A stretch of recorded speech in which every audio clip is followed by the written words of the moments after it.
Қараңғы көше. Соқыр адам таяғын тықылдатып, қолына шырақ алып жол шетінде келе жатты.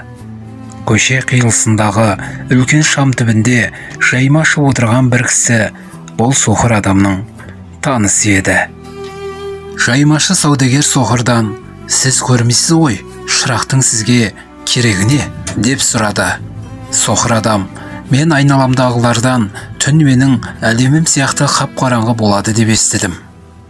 Сосын көтеріп жүргенім ғой», деді.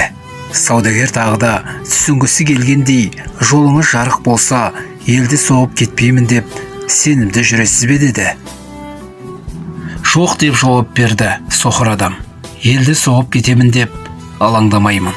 Көретін адамдардың мені соғып кетпеу үшін түнде әдейі айналамды жарықтандырып жүремін» деп жауап берген екен.